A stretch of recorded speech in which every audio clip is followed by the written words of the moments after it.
दिल को सुकून मिलता है कि कोई अब मैं लड़ाई लड़ रहा हूं और आने वाले पीढ़ी को डेवलप करने के लिए उनके हक अधिकार के लिए हम लड़ाई लड़ रहे हैं, तो सुकून मिलता है। महागठबंधन के साथ आप हैं, कैसे देखते हैं आने वाले चुनाव को चुनौती के तौर पर? लोग कह रहे हैं कि नीतीश कुमार जिधर होंगे बाजी उधर ही जाएगी, आप भी ऐसा मानते हैं क्या? ये पहले ऐसा परसेप्शन था, लेकिन आजकल आप भी जानते हैं, पूरे देश के लोग जान रहे हैं, या हमारे बिहार के लोग तो हर एक बच्चा जान रहे हैं कि नीतीश कुमार जी अस्वस्थ है। स्वस्थ होते तो शायद हमारे लिए कुछ चैलेंज बन सकता था, लेकिन अस्वस्थ है तो मैं ऊपर वाला से, भगवान से यही दुआ करूंगा कि स्वस्थ हो। और इस बार जो है बिहार की जनता जो है वो बदलाव चाहती है और बदलाव होगा।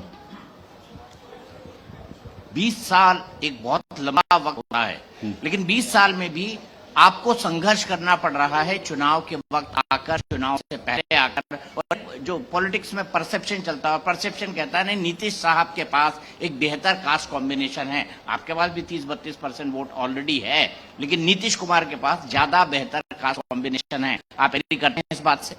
नहीं, देखिए 2005 में सरकार बनाए नीतीश जी, और एनडीए बना के नीतीश जी और लालू जी को हटाएं। 10 में उन्होंने कुछ काम किए बिहार में, जिसके वजह से लोगों ने एक बार मौका दिए कि नीतीश जी काम किए, रोड सड़क बनाए, इनको एक बार मौका दिया जाए और इनके नेतृत्व में बिहार चला जाए। लेकिन अगर 2015 की बात करेंगे तो लटक के सरकार बनाए। वो अगर अपने दम पर 2014 का लोकसभा चुनाव लड़े तो पूरे बिहार में आपको पता होगा कि 2 सीट पर सिपट गए, और उनको पता है कि हम अगर चुनाव में जाएंगे, हम अपने फेस पे जाएंगे तो बिहार में हम सरकार नहीं बनाएंगे। तो उस समय में जो मुख्य विपक्ष पार्टी आरजेडी, राष्ट्रीय जनता दल, कांग्रेस का, उनसे गठबंधन किए, और जब गठबंधन हुआ तो निश्चित तौर पे आपको लालू जी का ताकत का एहसास हुआ, और 2015 में बिहार में नीतीश जी के ही नेतृत्व में, लेकिन लालू जी के वोट से सरकार बना। और 2020 में मैं अगर नहीं आता तो सरकार नहीं बनता। तो आप देखिए, तो उनकी एक ही बार उन्होंने अपने दम पर सरकार बनाया 2010 में, उनके विकास पे या जो भी कह ले। उसके बाद तो एक परसेप्शन बन रहा है, एक लाइन आया था कि परिस्थिति का सीएम है, तो सच्चाई है। अब वो इधर उधर करके कैसे भी सरकार में आ रहे हैं, तो लक है उनका अभी, लेकिन इस बार जो है ऐसा मौका नहीं मिलेगा। और नीतीश जी स्वस्थ भी नहीं है, अभी जो सरकार है उसी को सही से नहीं देख पा रहे, जो सरकार अभी है उसी में सही से काम नहीं कर पा रहे। लेकिन आज पूरे बिहार में आप देखिए कितना हत्या हो रहा है, लूट हो रहा है, बलात्कार हो रहा है। आज ही मैं समस्तीपुर में धरना दे के आया हूं, एसपी का घेराव करके आया हूं। वहां पे एक 14 साल की बच्ची के साथ गलत हुआ, पुलिस संरक्षण दे रहा था, 1.5 महीना तक उसको गिरफ्तार नहीं कर रहा था। हमने कई बार रिक्वेस्ट किया कि इसको गिरफ्तारी करे, नहीं कर रहे थे। जब हमने 10 तारीख का समय रख दिया कि हम एसपी कार्यालय को घेराव करेंगे, तो कल वो सरेंडर किया आरोपी। और जब मैं आज वहां पे जा रहा था तो एसपी साहब वहां से गायब होकर छुट्टी लेके चले गए। तो आज का जो बिहार में जो प्रशासन सरकार है वो कंट्रोल में नहीं है, अधिकारी सरकार चला रहे हैं। नेता जो होता है उनके पास एक जवाबदेही होता है, हर 5 साल में उनको जनता के बीच में जाना पड़ता है, उनको फेस करना पड़ता है, और हर एक नेता कोशिश करता है कि हम अच्छा काम करें। लेकिन अधिकारी के पास ये सिचुएशन नहीं है। उनको पता है कि हम नौकरी में आ गए, 60 साल पूरा होगा फिर हमारा रिटायरमेंट होगा। तो इसलिए आज जो भी अधिकारी काम कर रहे हैं बिहार राज्य में, वो बिहार के लिए नहीं काम कर रहे, वो अपने लिए काम कर रहे हैं। उनको अपना कैसे 60 साल तक हम निकाल ले, रिटायरमेंट के बाद कैसे हमारे आने वाला पीढ़ी, हमारे बच्चे कैसे अच्छा रहे, उनके लिए वो काम कर रहे हैं। लेकिन आज हम लोग जो है बदलाव के लिए काम कर रहे हैं, बेगर तनख्वाह लिए हुए काम कर रहे हैं, लोगों के लिए काम कर रहे हैं। तो ये फर्क पड़ता है सरकार में। निश्चित तौर पर 2010 में नीतीश जी अच्छे काम किए, इसका मैं आज भी मैं कह सकता हूं कि नीतीश जी अच्छे काम जब तक वो सोचते थे, समझते थे, तो मोदी जी को चैलेंज करते रहे। और मुझे लगता है कि हिंदुस्तान में पहला बिहारी माननीय मुख्यमंत्री नीतीश कुमार जी होंगे जो मोदी जी के चंगुल में नहीं कभी आए। और मोदी जी जब भी नीतीश जी से लड़े तो मोदी जी को ही घुटने पे आना पड़ा। ये आज तक का ये सच्चाई है। अब इस चुनाव में उनके कंट्रोल से बाहर हो गया, तबीयत अस्वस्थ है, तो अभी कुछ नहीं कह सकते क्योंकि नीतीश जी अभी लड़ाई नहीं लड़ रहे। बट आप भी तो नरेंद्र मोदी के चंगुल में आ चुके हैं। नहीं, मैं कभी भी नहीं आया हूं और न कभी आऊंगा। उनके साथ चुनाव तो लड़ चुके हैं। नहीं, देखिए, एक परसेप्शन 2020 में बना था, गठबंधन से बाहर मैं निकला और उस समय में मुझे पूरे बिहार में लड़ना था और हमारे पूरे बिहार में तैयारी नहीं था। उस समय ऐसा मौका मिला, गठबंधन करने का प्रस्ताव आया तो हमने स्वीकार कर लिया और स्वीकार करने के बाद हमने सरकार भी बनाया। अगर हम उस समय नहीं आते तो शायद सरकार नहीं बनता और उसके बाद भी बहुमत हम लोग के पास कंफर्टेबल नहीं था। अगर हमारे 4 विधायक का समर्थन नहीं प्राप्त होता नीतीश जी को तो बिहार में मुख्यमंत्री नीतीश जी नहीं बनते। हमारे पास बहुत सारा ऑप्शन था, ऑफर था, लेकिन मैं वो सब को छोड़कर हमने नीतीश जी को मुख्यमंत्री बनाने का काम किया। एनडीए का सरकार बनाया, उस सरकार में हमको मिला, हमारे विधायक को खरीद लिया, हमको सरकार से बाहर कर दिया जो सरकार हमने बनाया था। तो और भारतीय जनता पार्टी का यही है और सिर्फ बिहार के लिए, पूरे देश के लिए है। वो अजगर सांप के जैसे कहावत है ना कि अजगर सांप को आप पालेंगे तो वो आपसे पलेंगे, लेकिन एक समय आएगा कि वो आपको निगल जाएंगे। उसी तरह से भारतीय जनता पार्टी पूरे देश में शिवसेना को उंगली पकड़ के महाराष्ट्र में पैर पसारे, एक समय हो गया शिवसेना को खत्म कर दिए। बिहार में 2014 में स्वर्गीय रामविलास पासवान जी को उंगली पकड़ के बिहार में डेवलप हुए, ज्यादा सीट 32 सीट जीते और स्वर्गीय रामविलास पासवान जी के जाने के बाद उनके पार्टी का क्या हासिल किया वो सब दुनिया देख रहे हैं। उसी तरीके से देश में सभी चिराग तो उनके साथ अब भी बने हुए हैं। चिराग तो उनके साथ बने हुए हैं। ठीक है, अभी उनकी मजबूरी है, अब वो लड़ना नहीं चाह रहे हैं और वो सोच रहे किनके लिए लड़े। अभी शादी उदी भी तो किए नहीं है, मजबूरी है। जैसे अपने भारत सरकार का मजा लेते हैं, थोड़ा फिल्मी है, हीरो बन के आए हैं, तो वो हमारे जैसे 900 रुपए महीने पे नौकरी तो नहीं किए हैं, संघर्ष नहीं किए हैं, तो उनको लगता है कि हमको संघर्ष नहीं करना है, सब चीज है तो उसी के साथ जिंदगी जिए, तो उनको अच्छा है, ठीक है, उनकी अपनी मर्जी है। वो नहीं, मेरा सवाल ये है कि क्या ऐसी स्थिति बनते हुए नजर आ रही है, आएगी? अभी तो आप नीतीश कुमार जी के लिए कह रहे हैं, हालांकि उनके पार्टी के नेता, एनडीए के तमाम जो लोग आए, उन्होंने कहा नीतीश जी बिल्कुल स्वस्थ हैं, सरकार चला रहे हैं और सरकार जो है 25 में एक बार फिर उन्हीं के नेतृत्व में बनना है, ये तय है। उन्होंने तो यही दावा किया है। बिहार में माइक लेके घूम जाइए और पूछ लीजिए बिहार के आम जनता से, क्या नीतीश जी स्वस्थ है? अब उनके लोग तो कहेंगे ही, कोई अपने दही को खट्टा कहते हैं तो उनके लोग तो कहेंगे ही कि नीतीश जी स्वस्थ है, लेकिन पूरे बिहार में घूम के पता कर लीजिए कि स्वस्थ है। और स्वस्थ हो, हम तो भगवान से कामना करते हैं कि स्वस्थ रहे।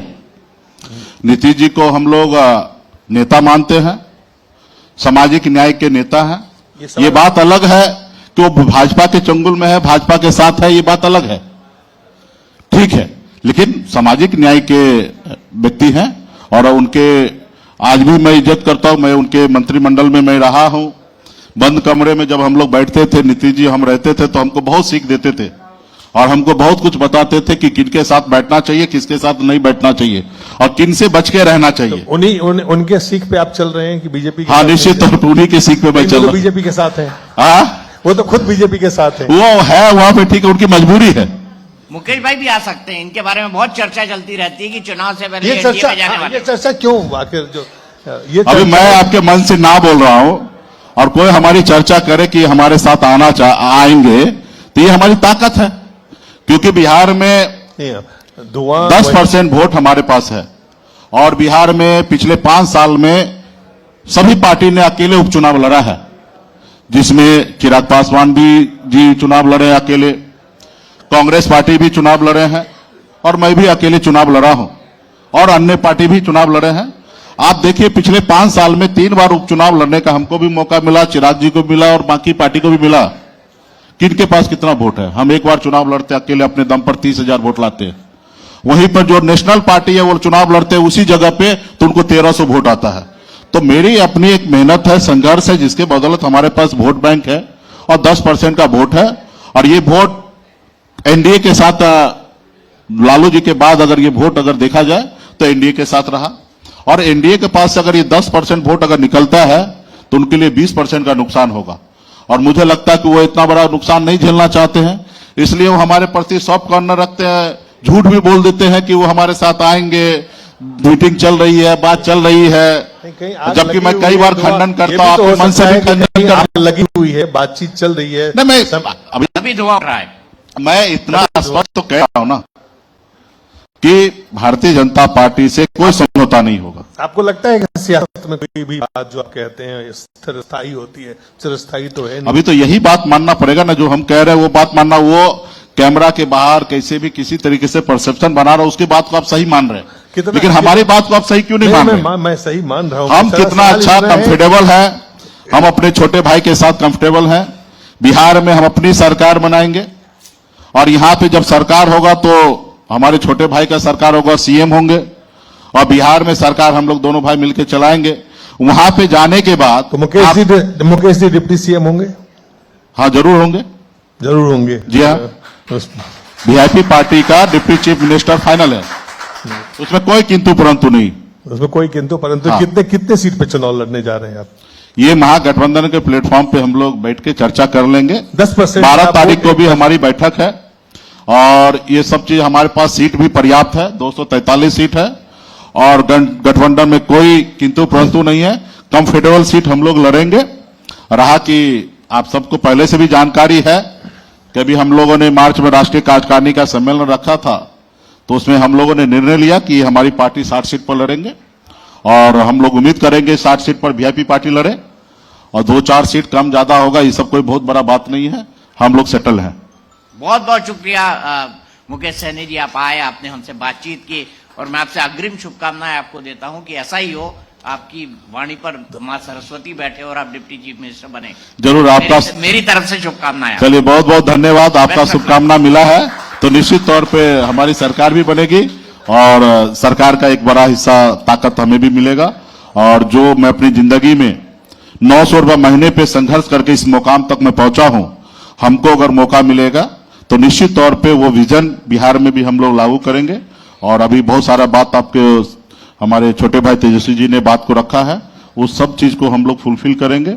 जब मैं विभाग में मंत्री था तो उस समय का भी आप देखते होंगे, तो बहुत ऐसी चीज जो है हम दूसरे प्रदेश जाकर हम लोग वहां से भी रिसर्च करके बिहार में कैसे हम दूध के सेक्टर में कैसे आगे बढ़े, जैसे अमूल है, कैसे बिहार में ज्यादा से ज्यादा डेयरी पे काम हो, तो उस सब पे हम लोग पॉलिसी बनाए थे। भविष्य में फिर सरकार बनने के बाद हम लोग काम करेंगे। बिल्कुल सर, बहुत बहुत बहुत धन्यवाद। और मैं चाहूंगी कि सर का भी सम्मान मोमेंटो देकर हो, दिलीप सर और दीपक सर आप ये सम्मानित करें मोमेंटो देकर। बहुत बहुत शुक्रिया सर आपका, आप अपना कीमती समय लेकर आए और यहाँ पर आपने जो विजन है, अपना दृष्टिकोण है, वो बहुत ही क्लियर किया कि किस तरीके से पार्टी सोच रही है कि ये चुनाव लड़ा जाए, किस तरीके से ये चुनाव लड़ा जाएगा आने वाले समय में। ये बेहद महत्वपूर्ण जो तस्वीरें हैं वो साफ होंगी और कहीं ना कहीं आज एलटी एक्सचेंज के माध्यम से ये बहुत ही ज्यादा आज क्लियर हुआ है कि किस तरह से जो विजन है वो जो पार्टी है उसका आने वाले समय में देखने को मिलेगा।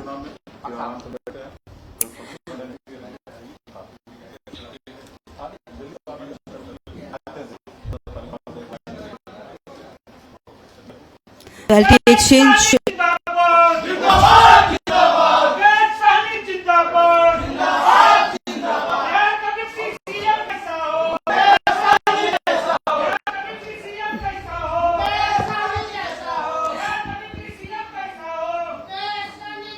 बहुत शुक्रिया sir, thank you so much. और अब एलटी एक्सचेंज अपने आखिरी पड़ाव पर है और आखिरी पड़ाव में जो हमारे गेस्ट हैं वो होंगे उपेंद्र कुशवाहा जी। अगर आप उपेंद्र कुशवाहा